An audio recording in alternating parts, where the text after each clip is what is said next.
Betapa kuatnya Amerika Serikat, sejak didirikan tak seorang pun berani merampok kapal dagangnya. Kapal dagang Amerika bahkan tidak membutuhkan pengawalan saat melintasi perairan Somalia. Namun rekor ini dipecahkan pada tahun 2010 ketika kapal kargo Amerika berbobot 17.000 ton melintasi perairan Somalia. Radar menunjukkan sebuah kapal dengan cepat mendekatinya.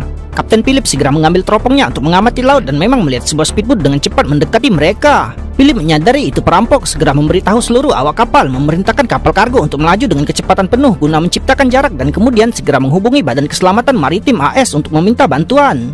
Badan Keselamatan segera menghubungi armada pengawal terdekat untuk memberikan dukungan.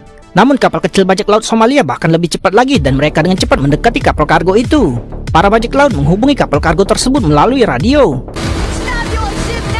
Philip memerintahkan pompa air anti pembajakan untuk diaktifkan. Melihat kapal kargo tidak melambat atau berhenti, para perampok melepaskan tembakan sebagai peringatan.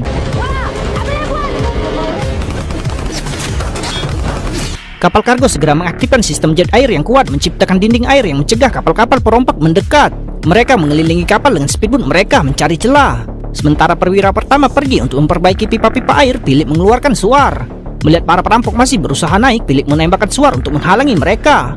Taktik ini berhasil, para perampok harus berbalik. Namun tepat ketika ia hendak menembak suar kedua, para perampok menembaki dirinya. Namun pipa-pipa air masih belum diperbaiki dan menghadapi tembakan para perompak, perwira pertama tidak punya pilihan selain mundur. Setelah memerintahkan seluruh awak untuk berlindung di ruang mesin, Kapten di Anjungan berusaha sekuat tenaga untuk mengendalikan kapal kargo dalam putaran darurat berulang kali, berharap dapat mencegah mereka naik.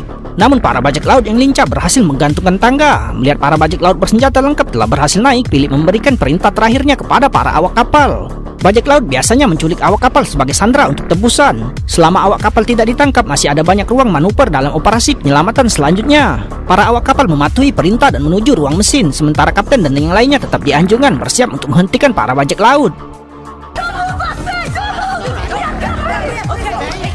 4 bajak laut dengan cepat tiba di Anjungan. Kapten mencoba menekan mereka dengan menggunakan identitas Amerikanya. Anehnya, para bajak laut menjadi bersemangat setelah mendengar itu adalah kapal Amerika. Kapten mencoba menggunakan $30.000 di brankas untuk menyingkirkan para bajak laut. Jelas ini mustahil. Setelah mengetahui bahwa ruang kargo hanya berisi beberapa barang tak berharga, para bajak laut mulai mencari awak kapal. Hanya dengan menculik para awak kapal, mereka bisa mendapatkan tebusan yang besar. Jika mereka tidak mengungkapkan keberadaan para awak kapal, mereka mengancam akan membunuh beberapa dari mereka. Pada saat ini, mekanik yang bersembunyi di ruang mesin mematikan mesin. Philip berbohong mengklaim bahwa ia mengemudi terlalu cepat yang menyebabkan kerusakan mesin. Kapten bajak laut itu tidak mempercayai penjelasan Philip dan menuntut untuk menggeledah kapal sendiri. Di bawah ancaman, Philip tidak punya pilihan selain menurutinya. Ia berencana untuk memimpin para bajak laut berputar-putar di palka kapal untuk mengulur waktu dan menunggu penyelamatan angkatan laut.